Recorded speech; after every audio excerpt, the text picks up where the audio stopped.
estoy en el mundo de Big Data y todavía desarrollando proyectos. Y bueno, antes de nada agradecer la invitación de aquí de la compañía CIC que me ha invitado a este hackathon. Y lo que vengo a contaros ahora es cómo vemos nosotros los proyectos Big Data en Málaga. Estoy ahora mismo emprendiendo en una academia, ¿vale? He montado una escuela porque nosotros allí en Madrid estamos teniendo una insuficiencia de profesionales. Yo cuando tengo que hacer proceso de selección al final me las doy y me las deseo para poder encontrar gente, y al final pues he montado esta empresa para poder formar gente. Y después en la consultora lo que consigo hacer a través de ahí es ver qué es lo que está pasando en el mundo de Big Data, que os voy a comentar ahora. Entonces, durante la presentación vamos a ver qué es el Big Data, un caso de uso, ¿vale?, aplicado a un negocio, ¿vale? Entonces, antes de meternos en Big Data, lo que quiero hacer es ver un poco cómo vosotros estáis actualmente en esto. Entonces, ¿cuántos de aquí sois de la Universidad de Cantabria? ¿Cuántos se dedican al mundo del software ya? ¿Quién es el Vale, ¿quién viene de FP? Vale, perfecto. ¿Quién sabe de Big Data o quién trabaja con Big Data? Una persona, dos, tres personas. Vale. Pues vamos a hacer un juego, porque así todos salimos un poco de...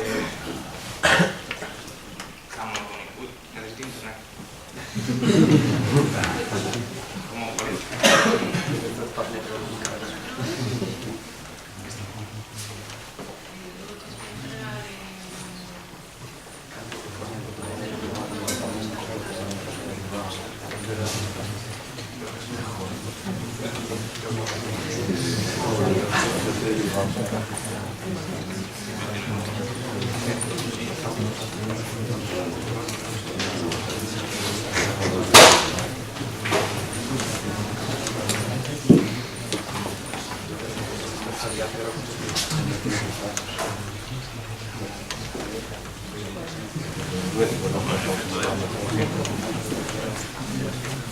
Tenéis todos móviles, ¿no? Me imagino. Nadie vive en la edad de piedra. Porque todos vais a ser un jugador y la idea es que vayáis respondiendo una serie de preguntas. Y hagamos aquí un pequeño juego de todo.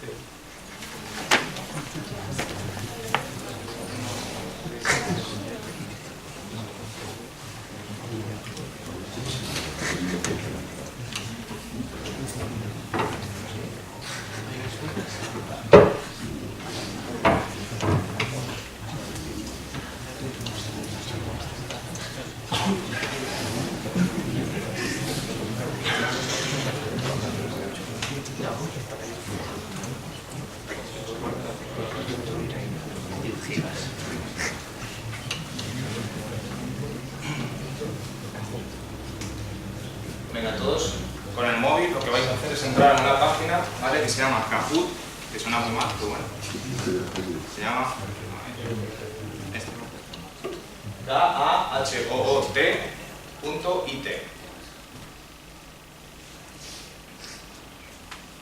Vale, os tiene que salir esta pantallita. Entonces, cuando salga esa pantallita tenéis que poner un pin, que es este, para que todos os conectéis a este pin.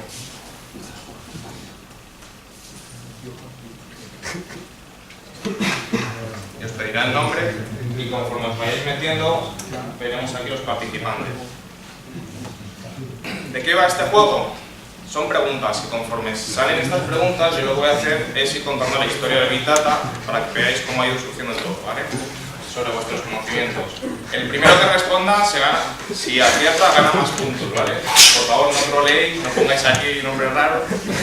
Siempre va a salir los 5 más jugadores con más aciertos. Los que no sepáis no pasa nada, si no estáis no pasa nada. ¿Estáis todos? ¿Falta alguien?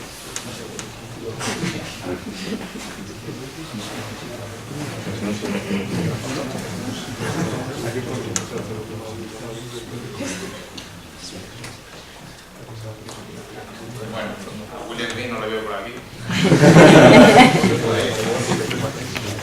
Venga, empezamos. ¿Alguien más? ¿Falta alguien?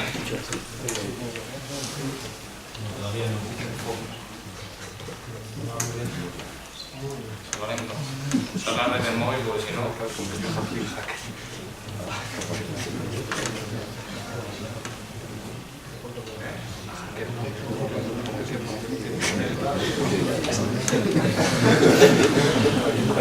Venga, no vamos a perder más tiempo, empecemos, ¿vale? Entonces,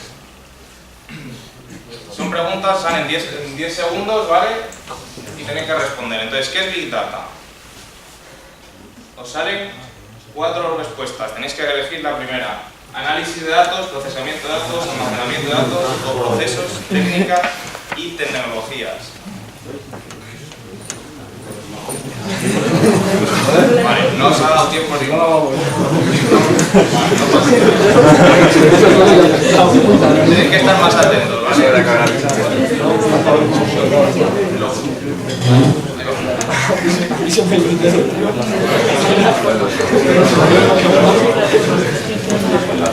Vale, mucha gente piensa que el Big Data al final es que tenemos muchos datos, ¿vale? Correcto, puede ser. También mucha gente piensa que es análisis de datos y realmente no es análisis de datos. Análisis de datos viene a ser el business intelligence o el data mining de la antigüedad, ¿vale? Procesamiento de datos también, porque viene a ser distribuido, pero realmente también nosotros necesitamos esas metodologías, esas técnicas, las tecnologías nuevas que están saliendo y que Google, por ejemplo, ha inventado y que Twitter ha inventado. ¿Por qué? Porque son tecnologías que están saliendo debido a un tipo de problema específico, ¿vale? Entonces, todo el ecosistema Big Data es gigantesco y tenemos como más de cientos de tecnologías, tenemos muchas problemáticas y son cosas nuevas que podemos conseguir hacer, ¿vale? Venga, siguiente pregunta. Aquí está las personas, el top. El Big Data es nuevo. Entonces, si no, solo lo tecnológico o me lo venden como que es nuevo.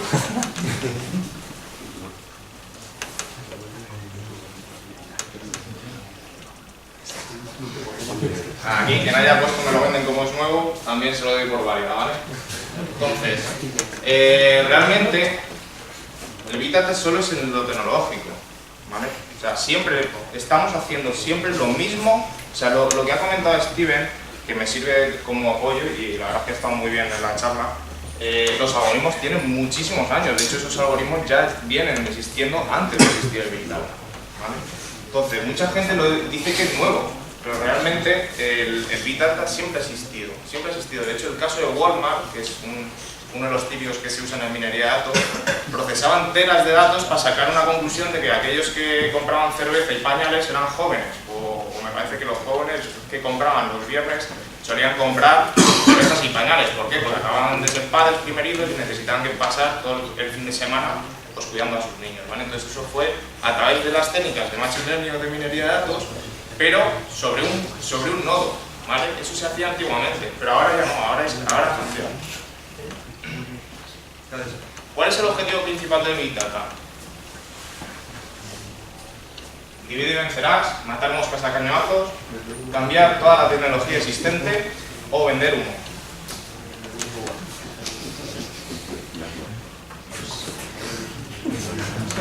Uy, aquí os he ido a pillar, ¿eh? Esta no es.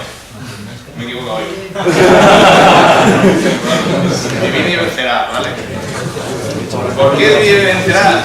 Bueno, también, esto es que pensaba ahí en modo consultor y muchas veces tenemos que decir esta parte, ¿vale? Entonces, matar moscas a cañonazo, muchas veces lo que hacemos es meter un clúster cuando no se necesita un clúster, pero eso ya es la economía de la empresa, la economía de vender proyectos, ¿vale? Pero bueno, realmente es aquí, divide y vencerás. ¿Por qué divide y vencerás? Porque nosotros necesitamos procesar grandes volúmenes de datos, necesitamos generar tenemos que cubrir ciertos problemas a través de diferentes nodos. Ponemos de acuerdo varios servidores para que puedan actuar ante un problema, ¿vale?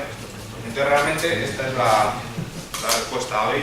19 habéis acertado, ya lo siento mucho. Hay más. Eso no sería más bien el cómo y no el qué. No sería más bien el cómo y no el qué. Bueno, sí. Nada, ¿qué es Commodity House? Supercomputador, un conjunto de servidores, una tecnología o un trasto.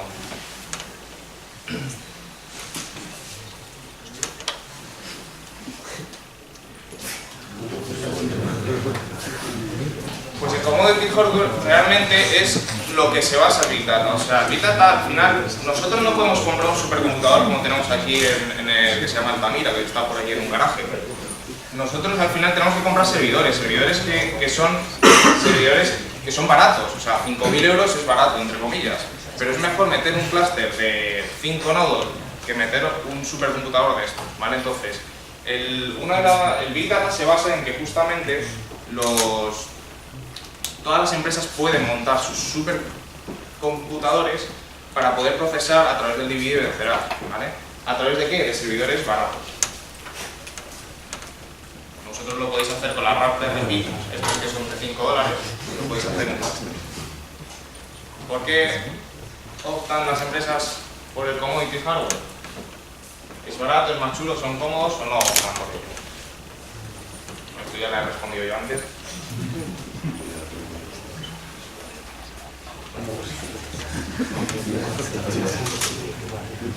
Bueno, realmente es porque son baratos, ¿vale? ¿Qué problema representa el surgimiento del Big Data? Procesamiento, almacenamiento, diferentes problemáticas al resolver problemas y todas las anteriores.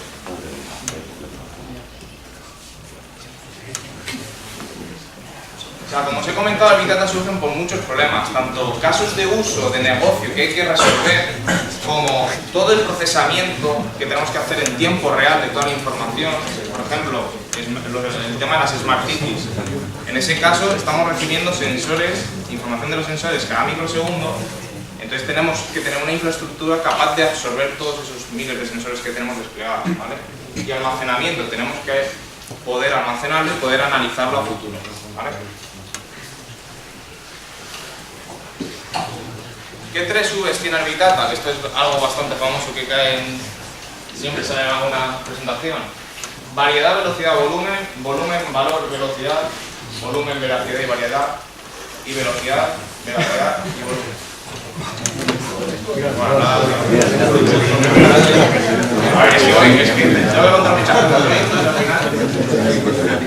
¿no? Realmente son todas, ¿vale? Todas las que aparecen están aquí. ¿Por qué? Empezaron con 3, que son la variedad, diferentes tipos de archivos y diferentes tipos de formatos, ¿vale?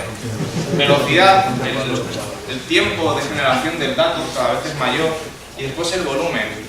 A menor tiempo de generación, más volumen. Por lo tanto, estas fueron las 3 que empezaron. Pero ahora, conforme van saliendo los vendemotos, van saliendo nuevas Vs. O sea, por ejemplo, la de valor. O sea, el dato tiene que dar valor, ¿vale?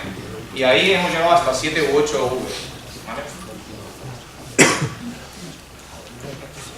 Almacenamiento. Sabemos que tenemos bases de datos y son bajo el tipo relacional. ¿Es suficiente eso? ¿Os acordáis? Un MySQL de toda la vida. ¿Podemos hacer Big Data con un MySQL?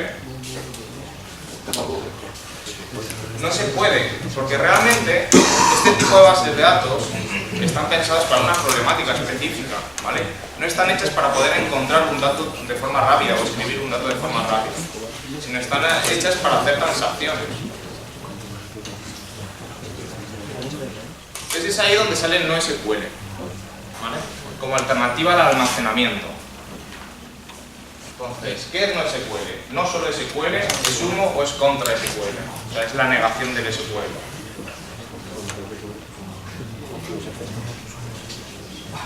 No solo SQL, ¿qué quiere decir esto? Que nosotros tenemos alternativa a las bases de datos relacionales, ¿vale? Para poder abordar diferentes problemáticas. Entonces es ahí donde salen diferentes tipos de bases de datos para problemáticas diferentes, ¿vale? Entonces, creo que es esta, sustituye el NoSQL a la base de datos? ¿Estará respondido ahora? ¿Sí? ¿No? Lo complementa.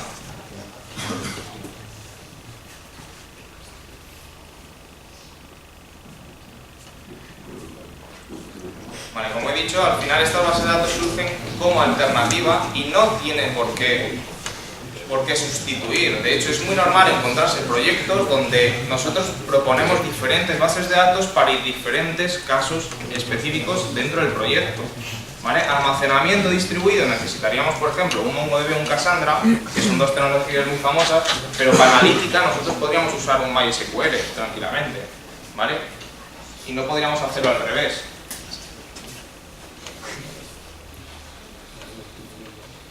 ¿Qué sirve? ¿Qué base de datos sirve para encontrar de forma rápida un dato? Orientada a objetos, orientada a grafos, orientada a documentos, orientada a clave-valor. ¿Vale? Esto no lo he explicado, ahora lo explico. Las NoSQLs al final lo que hacen es proponer diferentes bases de datos para diferentes problemas. Proponen las de orientadas a objetos. ¿Esto qué quiere decir? Que se meten objetos dentro de una fila, ¿vale? Nosotros podemos meter cosas como vídeo, etc. Orientadas a grafos. Estas están optimizadas para poder hacer relaciones entre nodos, ¿vale? Entonces, cuando vosotros analicéis, por ejemplo, el comportamiento humano en Twitter, tenéis que usar un tipo de base de datos así, porque ahí muestro los nodos cómo se relacionan a través de los lazos que tienen esos nodos. Orientadas a documentos, no sé si conocéis el formato JSON, JSON, ¿vale? Pues son este tipo de bases de datos, ¿vale? Que almacenan directamente el JSON y consiguen operar con ese JSON dentro de la base de datos.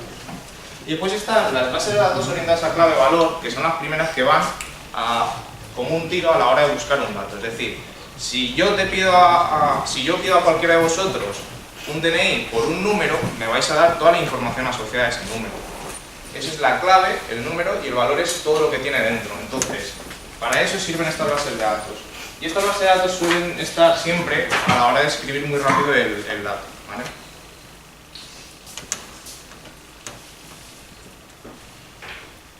Bueno, ¿qué es una base de datos orientada a objetos? Esto ya lo hemos respondido. Almacena objetos, permite tratar tablas como si fueran objetos, no existe o almacena multimedia.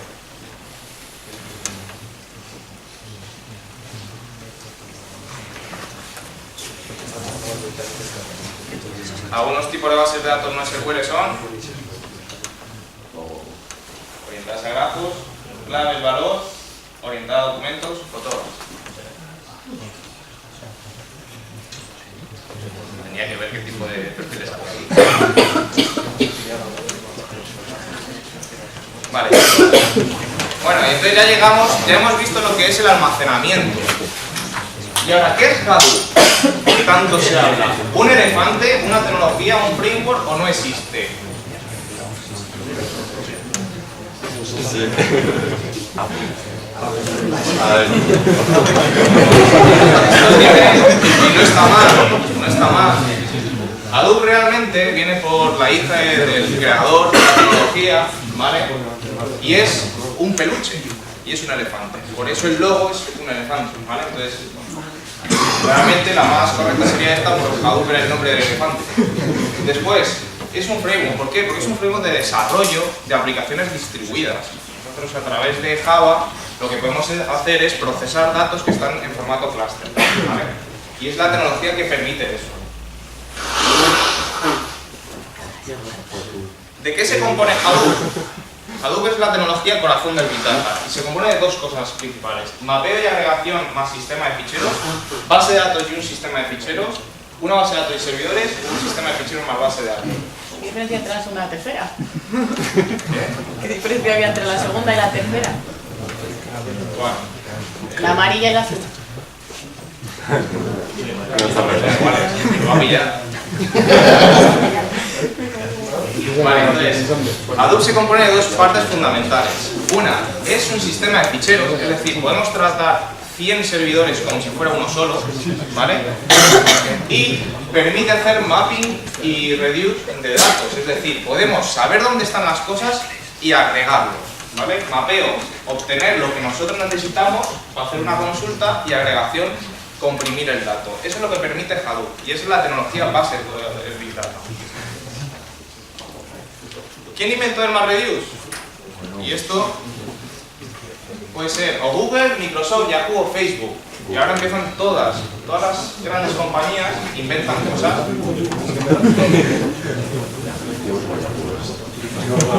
El MapReduce inventó Google a través de en el 2004 lanzó un paper que venía a ser cómo hacer su algoritmo de búsqueda, el algoritmo este que te pone, cuando tú buscas algo en Google, que se pone las búsquedas en primer o último lugar, eso es a través de un algoritmo, y ese algoritmo funciona a través de multiplicación de matrices, ¿vale? Tenían que multiplicar una matriz que, la matriz básicamente describía los links que entraban en esa página y los links que salían de esa página. Entonces imaginaos el universo de páginas que tenía Google cuando estaban haciendo indexación de todas las páginas. Entonces, para hacer ese algoritmo lo que tuvieron que hacer es inventar alguna forma de multiplicar matrices distribuida en los nodos, ¿vale? Y entonces elaboró pues, el MapReduce. Y es ahí donde el MapReduce ellos no lo patentaron, pero lo liberaron a través de un paper, y Yahoo lo que hizo fue copiarlo, mejorarlo y le puso un cascarón, ¿vale? El cascarón fue el de Hadoop. Eso es lo que hizo Yahoo.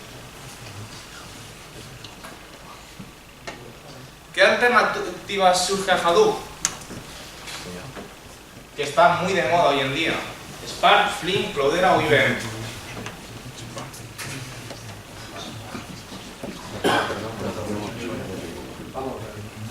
Surgen dos alternativas, ¿vale?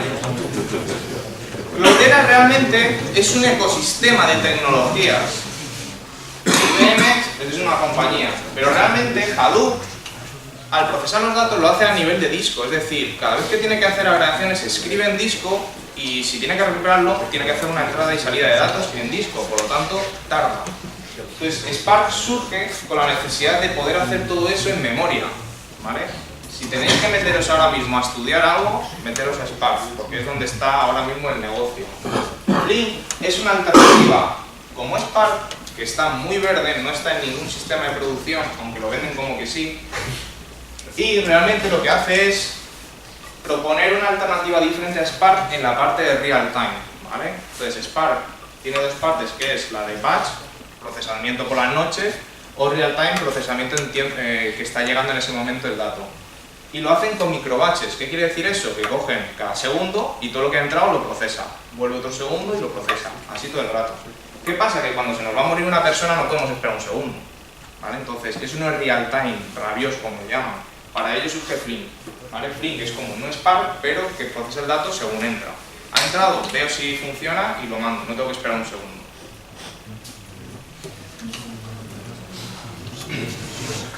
¿Quién inventó el HDFS? El HDFS es el Hadoop File System, ¿vale? Yahoo, Microsoft, Azure o Google. Es el sistema que compone Hadoop.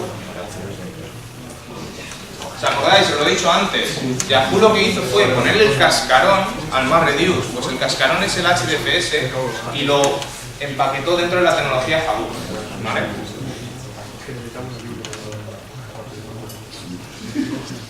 ¿Por qué el Hadoop es lento? Ya lo he respondido antes. Escrituras en disco, escrituras en memoria, porque está en Java, perdón por los puritanos de Java, y no es lento. Lo comentábamos, porque tiene escrituras en disco, y al final la escritura en disco penaliza muchísimo las acciones de procesamiento. ¿Qué es tiempo real? Aplicar algoritmos sobre el dato, procesar el dato nada más producirse, procesamiento controlado por usuario, procesamiento por las noches. Esta, la opción verde, es un chino que está todas las noches o todo el rato. Tenemos que procesar ese dato. ¿Cómo? Podemos aplicar algoritmos de minería de datos sobre ello, pero no quiere decir que tenga que ser esta, ¿vale?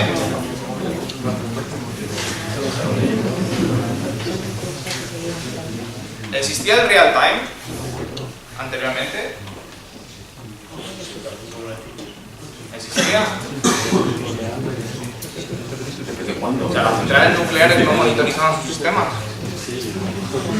¿Vale? Sí, siempre ha existido. No de la misma forma como existe ahora, ¿vale? Pero siempre ha existido.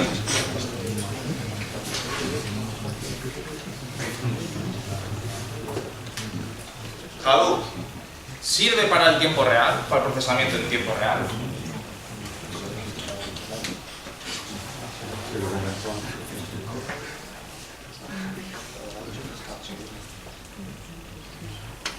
¿Por qué no sirve en procesamiento en tiempo real? Y antes lo hemos dicho, hace escrituras en disco. Por lo tanto, todo lo que es en tiempo real tiene que estar en memoria.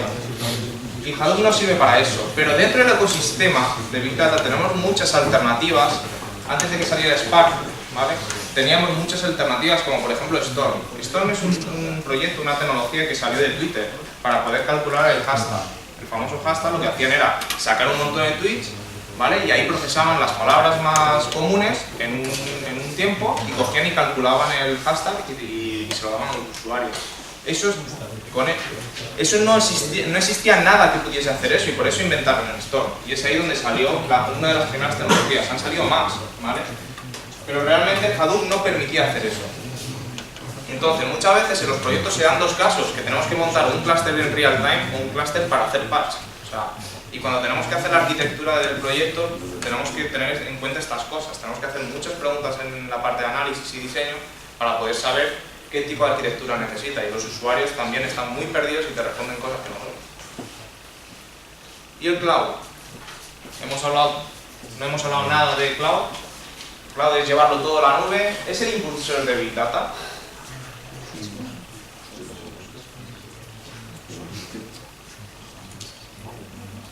Si es el impulsor de Big Data por el hecho de que Amazon, por ejemplo, ha creado Amazon Elastic MapReduce. ¿Qué quiere decir eso? Que nos montamos un clúster por $5 de 100 nodos, ¿vale? Y nosotros, a través de tecnologías en la nube, podemos montarnos un clúster muy bonito, muy grande, para procesar esos teras y teras de datos que podamos tener, ¿vale?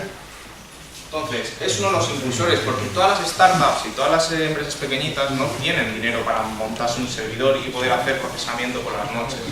Por lo tanto, al final lo que hacen es justamente esto, subirse todo a la nube. Y es ahí donde Amazon, Azure, están teniendo mucha demanda. Y IBM está proponiendo ahora el Bluemix, que justamente también hace eso, ¿vale?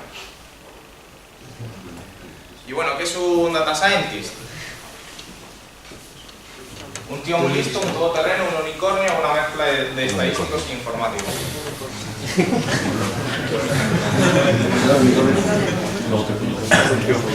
Yo lo doy por válido el unicornio.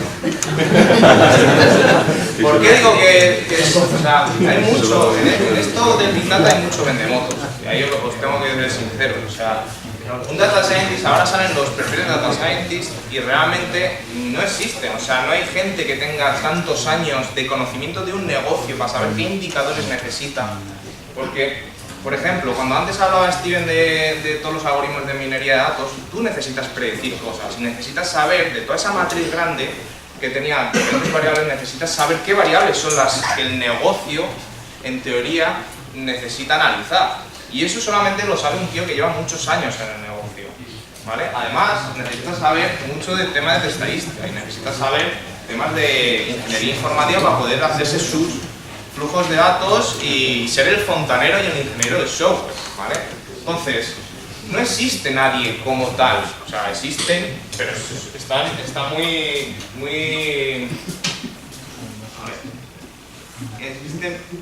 Existen, pero están muy ocultos, están debajo de las piedras, ¿vale? Bueno, yo creo que esta ya era la última. Vale, pues el ganador es George. ¿Quién es George? Enhorabuena. Aquí hay uno de estos, ¿no? De los premios, y con los que te elige lo que quieras. Bueno, espero que os haya gustado este experimento que he hecho de... ¿Cómo lo veis? ¿Os ha gustado? Bueno, el tema era no tenernos aburridos, porque si no yo puedo dar una chapa bastante bien. ¿Vale? Entonces, como habéis visto, en el mundo de Big Data nosotros tenemos un montón de tecnologías y esto son las tecnologías que podemos tener, ¿vale? No son pocas. Aquí hay muchas que se están incluyendo pero realmente no lo son, porque llega el listo de turno, que es un matemático, perdón los matemáticos, llega y dice, pues también es una herramienta de analítica de datos que está dentro del ecosistema Big Data. Pues oye, pues vale. Pero después llega un estadístico y dice, pues ahora Canine, que es una herramienta que yo uso para minería de datos, también tiene que estar dentro del ecosistema. Pues vale. Ahora llega un ingeniero de sistemas y dice, pues yo, como utilizo Cluster, pues Azure también está dentro del ecosistema. Y ahí, pues poco a poco han ido surgiendo cosas, ¿vale? Entonces, lo meten todo en el mismo saco.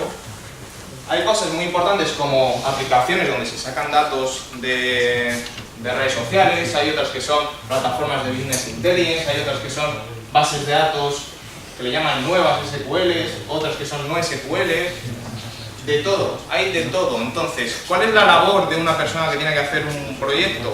Saber componer un puzzle, ¿vale? Saber cuál es la que mejor viene al negocio para poder resolver una casuística, ¿vale? Eso es el Big Data al final. Y aquí un poco más resumido, que os lo cuento muy rápido. Nosotros cuando tenemos un proyecto de Big Data tenemos la ingestión, ¿vale? Aquí usamos diferentes tecnologías, la más famosa es Kafka, y esto pues si lo tenéis que usar después. Tenemos que tener tipos de ficheros, ¿vale? Después, podemos hacer dos caminos, procesamiento real time o procesamiento por las noches, ¿vale? Batch. Y aquí nosotros podemos usar dos bastante famosas. Nos subimos a Amazon, lo hacemos por la nube o lo hacemos en el HDFS. Que no es batch, nos vamos al procesamiento en tiempo real. Podemos usar Storm, Spark Streaming, que es lo que os comentaba antes, NIF y Samza, que son otras alternativas, ¿vale? Dentro del batch nosotros tenemos el Hadoop MapReduce, podemos usar Spark o podemos usar el Elastic MapReduce de Amazon, ¿vale? Y aquí todo esto puede llevarse a unas bases de datos específicas, ya sean las relacionales de siempre, ya sean las clave de valores, las columnares, las orientadas a documentos o las orientadas a grafos, ¿vale? Entonces, como os decía antes, nosotros cuando tenemos el proyecto lo que hacemos es ver qué es lo que necesitamos y cuál es la forma más barata con los perfiles que hay disponibles de llevar a cabo un proyecto, ¿vale? Y bueno, por resumir, procesamiento de datos masivos no es nuevo, la tecnología sí, los algoritmos de Machine Learning tienen 20-30 años, ¿vale? Nuevas tecnologías surgen por nuevas formas de atacar problemas, por eso el tema de Twitter, el tema de Facebook, etc. No SQL es no solamente SQL, es decir, una alternativa a las bases de datos tradicionales de SQL. Dividir y vencerás para procesar, tenemos acciones en tiempo real, ¿vale? Que realmente son el potencial. Es decir, el captar esa persona que se está yendo en este momento de nuestra empresa, eso, el mandarle un email o decirle al call center que le llamen en ese momento es cuando nosotros tenemos que actuar. Hadoop es el corazón de todo esto, Spark es la moda y es donde está la demanda ahora. Y bueno, hay que tener mucho cuidado con todo el humo que nos venden, ¿vale? Eso viene implícito. Y para que veáis cómo surge, si nos ponemos un poco más analíticos, la línea verde es la de Business Intelligence. No, perdón, la de Data Mining. Que ahora Data Mining se llama Machine Learning, ¿vale? Y después el Business Intelligence, ¿cuál es? No está enamorada. La Business Intelligence se mantiene porque realmente no la ven ni caso. Entonces, pues el Machine Learning, fijaros cómo está aumentando y ahora el nuevo concepto del Deep Learning, que es las redes neuronales, a través de tecnologías como la de Google, de TensorFlow, ¿vale? Están aumentando. Entonces, mi consejo, si vosotros lo vais a dedicar en un futuro, me dedicaría a o Deep Learning o Machine Learning, ¿vale? O Big Data. O, si queréis ir pureta, iría a estas dos, ¿vale? Que simplemente con estas dos podéis atacar la cosa. Hemos visto las tecnologías y ahora vamos a ver el... ¿Cuánto tiempo nos vamos? 10 minutos, vale, voy a poner el tubo. Entonces, hemos visto las tecnologías y ahora voy a contar un caso bastante bonito con el que he estado trabajando, que es justamente por qué sale la publicidad que nos sale. ¿Sabéis? Parado a pensar por qué a un amigo le aparece publicidad de chicas solteras y a mí me aparece publicidad de coches. Bueno, pues eso viene porque realmente estamos dejando datos por todos lados. Y porque igual el chaval no está soltero, pues poniéndole los cuernos al novio. Entonces, ¿qué significa eso? Que cuando entramos a una página web, como por ejemplo Marca, en ese momento hay un proceso por debajo de publicidad que se llama Real Time Bidding. Subastas en tiempo real. ¿Qué quiere decir eso? Que en menos de 20 segundos lo que tenemos que hacer es coger la cookie, lanzarla a una subasta, que un montón de personas se pongan de acuerdo, que pujen por esa persona y que el que más puje ponga la publicidad, ¿vale? Y todo eso tiene que ser en tiempo real. Y no son pocas personas, son cientos de empresas que tienen que empujar, ¿vale? Entonces todo eso se sale muy rápido y todo eso funciona a través de una tecnología que se llama el DMP, que ahora os la cuento. Pero básicamente es ver qué tipo de perfil tiene esa cookie y pujar por esa cookie. Dentro de este ecosistema hay tres actores. Está el DSP, el Demand Side Platform, el Sell Side Platform y el DMP, que es el que tiene nuestros datos. Los DMP son empresas que se dedican a poner píxeles, o cookies, dentro de las páginas y cada vez que las venden se llevan un porcentaje, ¿vale? Entonces, os asustaríais con lo que hay por ahí fuera. O sea, hay veces que te ponen 150 cookies en una página. Entonces, estos se dedican a trabajar el dato. Y aquí el DSP lo que hace es comprar al SSP a través de el SSP es donde se hace el proceso de la puja, ¿vale? Y el DSP es el que tiene que tomar la decisión a través de los datos si pujan, ¿vale? Y estos son empresas independientes que tienen en ese momento que ponerse de acuerdo, ¿vale? Y esto realmente sí que es Big Data. En el mundo del marketing esta es la moda. Entonces, cuando nosotros compramos datos, por ejemplo en Facebook, cada vez que se ponen anuncios, nosotros tenemos que segmentar nuestra información en función de los datos. En Facebook es muy sencillo, vosotros regaláis la información. Vosotros decís si estáis solteros, si estáis en Madrid, si os gusta el deporte, y es muy sencillo, o sea, estáis regalando los datos. Por ejemplo, en este caso hay 249 millones de personas que les gusta el béisbol en el mundo, ¿vale? Pero en este caso en Madrid solamente había 3.300.000, ¿vale? Entonces nosotros podemos comprar el dato y decir, bueno, a las personas que tienen gafas, que han ido últimamente o han hecho un comentario sobre su visión, pues le quiero impactar con publicidad de mi clínica, ¿vale? Esto mismo se hace en Facebook, se hace en el ecosistema de RTV y también se hace en Twitter. En el caso de Twitter solamente está habilitado para Estados Unidos e Inglaterra y ahí, por ejemplo, aquí tenemos que los coches convertibles pues son los descapotables, ¿no? Son 5 millones de personas que les gusta en Estados Unidos, ¿vale? ¿Cómo lo hacen? Pues a través de nuestros tweets, de los hashtags que ponemos, etc. ¿Cuál es el resultado? Que en todas las plataformas, ya sea LinkedIn, ya sea en Facebook o ya sea en website, nosotros tenemos ese proceso de compra de datos. En LinkedIn a mí me aparece este tipo de anuncios, de visualizaciones de datos, de Big Data. ¿Por qué? Porque mi perfil es ese. En Facebook, por suerte no me aparece lo de las chicas guapas, pero me aparecen cosas para comer. No sé, me habrán visto que me gusta ver restaurantes. Y en los websites me aparece de todo, ¿vale? Porque realmente aquí nosotros regalamos los datos y decimos cómo somos, pero aquí es un proceso de adivinar qué tipo de personas somos. ¿Qué nosotros vendemos? Todo menos el porno. ¿Por qué el porno? Porque nadie quiere casarse con una página porno para vender su producto, ¿vale? Entonces, yo no puedo vender personas que consumen porno, aparte que el 50% lo hace, porque y no es mentira, o sea, de toda la base de datos que yo tenía, el 50%, hablo de 200.000 personas más o menos.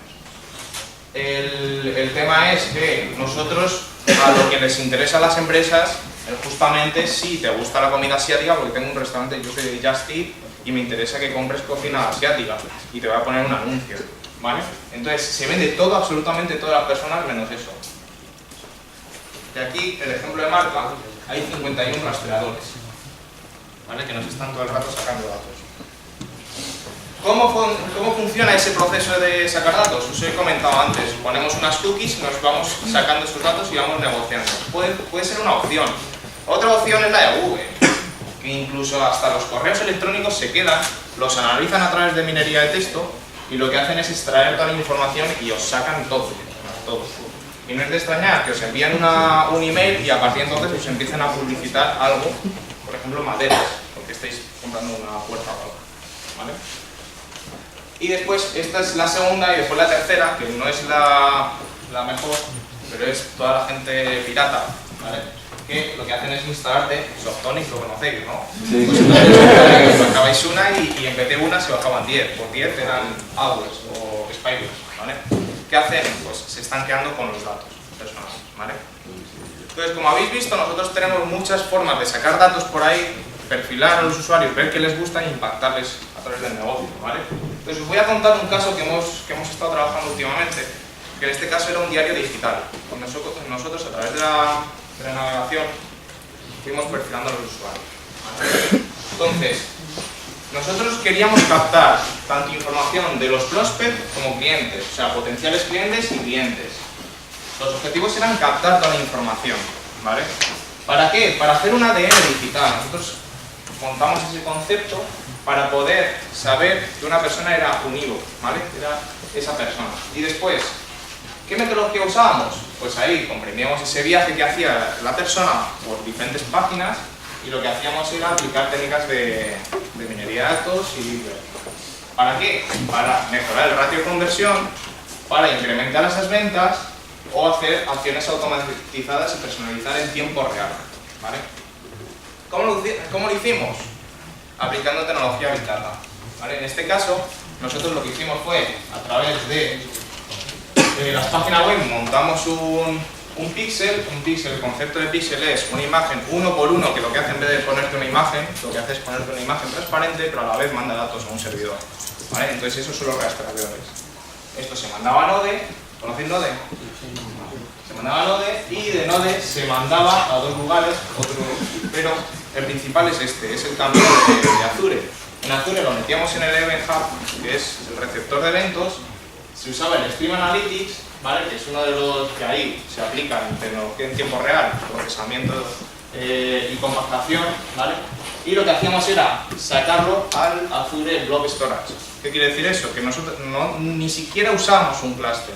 Lo que hacíamos era meterlo directamente en unos discos que nos da Azure, ¿vale?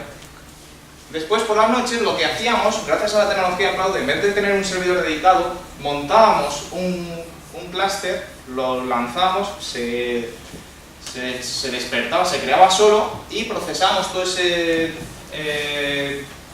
histórico de datos. Lo que hacíamos era sacar esa matriz gigantesca, muy parecida a la que ha mostrado antes Steven. En vez de tener 18 o 120 variables, teníamos 5.000 variables, ¿vale?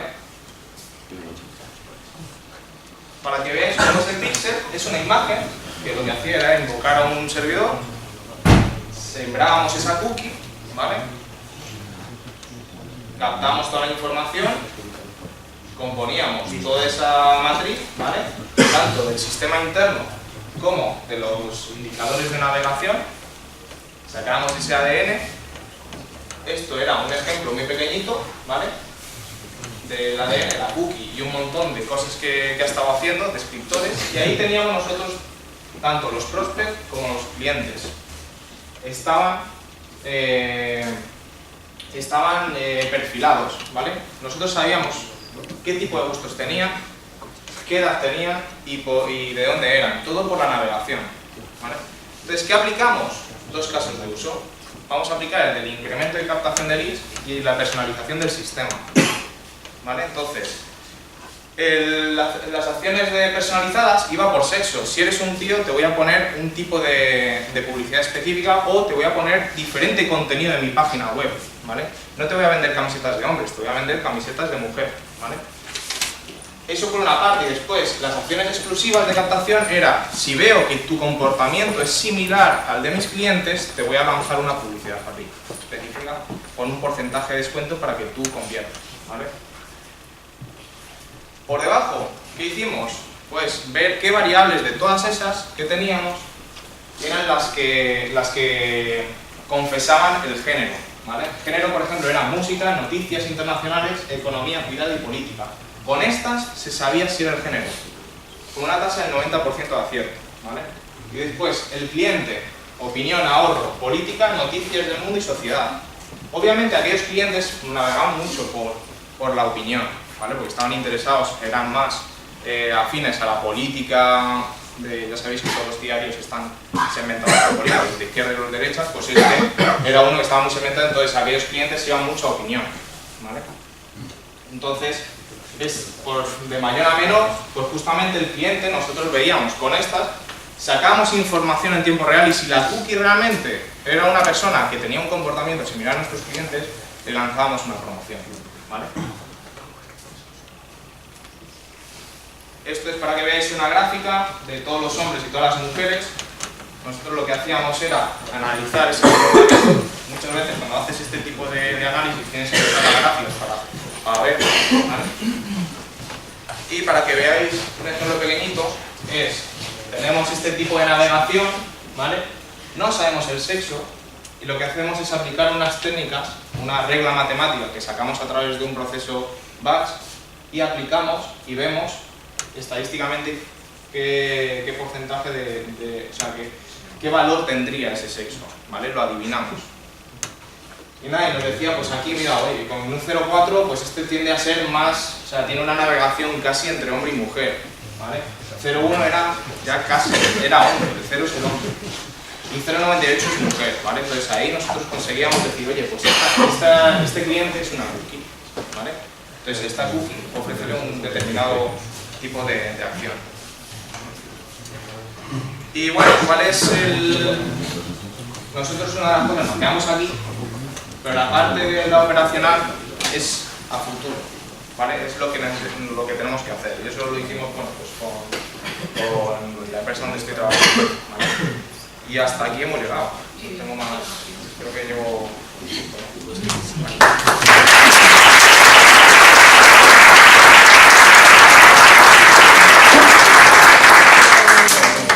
¿Tienes alguna pregunta para Ignacio que ha comprado las mismas cosas? Sí. Pasar la presentación. Una pregunta. El tema de privacidad y el tema ético. Se ve que los legisladores... Eso, tanto tú como los departamentos legales de las empresas me lo preguntan. Pero un poco tu impresión y hacia dónde va. La impresión es que mientras tú hayas concedido que se pueda usar tu dato, es permitido. O sea, las cookies, en teoría, todas las páginas web están haciendo mal una cosa, y es que te siembran la cookie sin que tú des el permiso. Y ya cuando pinchas porque es molesto el banner, ya en teoría has aceptado, pero no hay nadie que registre esa aceptación. Y todavía no hay nadie que haya demandado esa parte. O sea, la gente está pues súper concienciada de que realmente nos van a chupar los datos. ¿Y va a ir a más restrictivo o eso se va a...? La IP, sí, ahora ha salido una nueva ley del 2018 que lo que está haciendo es meter multas del 10% de la facturación de las empresas si se saltan la normativa. Y la normativa como novedad es que la IP es carácter personal. O sea que no podemos perfilar a través de IP o no podemos ceder la IP. O sea, esos datos tienen que estar anonimizados. Y otra de las cosas es que si no consentimos que nos perfilen, no podemos hacer esto. Pero tú te has leído el contrato de tu gimnasio, porque en mi contrato ponen que me están perfilando. Y el de siempre, o sea, cuando tú vas a un banco y abres una cuenta, hay una cláusula que dice que tus datos se usarán con fines estadísticos. De hecho, ahí siempre están los algoritmos del tema de seguros. ¿Qué coche es más potencial a un accidente? El rojo. ¿Por qué? Son cosas típicas, pero porque tú has dado esos datos, tú los has cedido. Entonces, ético. No es ético el usar el spyware y todas esas piratadas para poder hacer esto. Si tú has dado los datos, tú has aceptado Google, tú estás siendo monitorizado ahora por Google, el sistema operativo. Lo has aceptado, no es un paso completamente necesario. Yo envío un correo a alguien que tiene cuenta de Google, o van acumulando correos míos, o alguien que me tenga contacto, que tenga mi teléfono, aunque yo no tenga, por ejemplo, WhatsApp, y eso va sumando. Sí, sí. No es el mismo nivel de información, pero también están acumulando información, aunque no haya dado el permiso. Bueno. Yo no sé, yo no estoy llevando eso, pero bueno, bien. A ver, al final tú, si estás consintiendo el que te perfilen, te pueden perfilar. Si no, ahora, si tú estás recibiendo correos de un montón de gente y están perfilando a otro montón de gente, eso no están haciendo. Creo que todo el mundo hemos recibido el aviso ese de te quiero añadir como amigo en Facebook. Aunque no es el caso. Pero eso, bueno, sí, y ahora salió en lo de WhatsApp que si tú no desactivabas Vamos, que se están poniendo... El problema es que la política europea y la política americana, o sea, chirrían mucho. De hecho, el otro día en la conferencia de mitad de Spain, uno de ellos dijo, vosotros aquí en Europa, tal, sois unos tíos que os gusta la privacidad. Allí les da igual absolutamente todo. O sea, tú dame las promociones, dame cosas que sean para mí. Si le facilitas la vida, al americano le encanta. En cambio, nosotros somos un poco más de... Entonces, no te metas en mi vida. Es un proyecto de es un navegador que no y bueno, ya digamos que sobre el papel sí, pero ten en cuenta que aparte del tema de los cookies, hombre, yo casi que prefiero páginas habituales de las cuales navegas. claro, tienes trabajando mucho con datos de navegadores pues, que están consiguiendo datos open source. igual que lo de Laplos, lo de las extensiones de Google Chrome, también yo tengo una que se llama Hosteri, no sé si la usáis. Hosteri lo que hace es comentarte qué rastreadores están espiando.